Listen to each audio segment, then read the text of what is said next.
అయితే పూరి కర్రీ గురించి చెప్పా కదా! ఈరోజు చూపిస్తాను.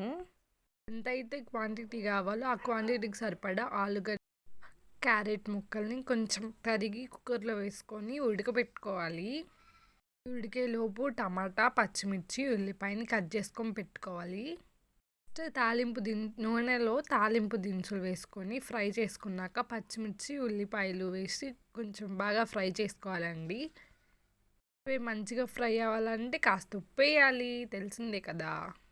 అవన్నీ ఏగిపోయిన తర్వాత టమాటా ముక్కలు వేసి కలుపుకోవాలి. టమాటాలు మెత్తబడేంత వరకు కలపాలండోయ్.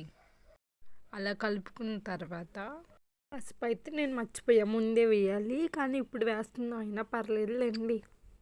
వేసాక ముక్కలకి అంతా పట్టి కర్రీలో ఉన్నాయి మొత్తం ఏగిపోయాయి అని మీకు అనిపిస్తే ఆ తర్వాత మనం ఉడికించిన బంగాళదుంప, అదే ఆలు, క్యారెట్ చిన్న చిన్న ముక్కలుగా తరిగి అందులో వేసుకోవాలి.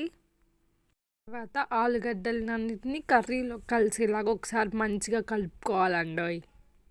తర్వాత ముక్కలు కాస్త మునిగే వరకు వాటర్ పోసుకోవాలి.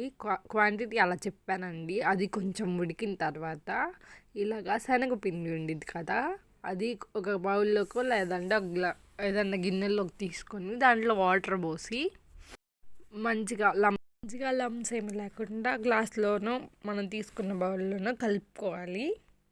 గుర్తుపెట్టుకోండి, కర్రీలో వాటర్ దాదాపు ఆ వాటర్తోనే కర్రీ మొత్తం ఉడికిపోయింది అని మీకు అనిపించిన తర్వాత ఆ శనగపిండి వాటర్ని ఇందులో పోసి లాస్ట్లో ఒక 5 minutes అలా ఉడికిస్తే వేడిగా కర్రీ రెడీ. ఉప్పు చూసుకోవడమే ఆలస్యం అంటే మనం పచ్చిమిర్చి వేస్తాం కాబట్టి సరిపోయిద్ది. పూరి కర్రీ వేసుకొని వేడిగా తినడమే.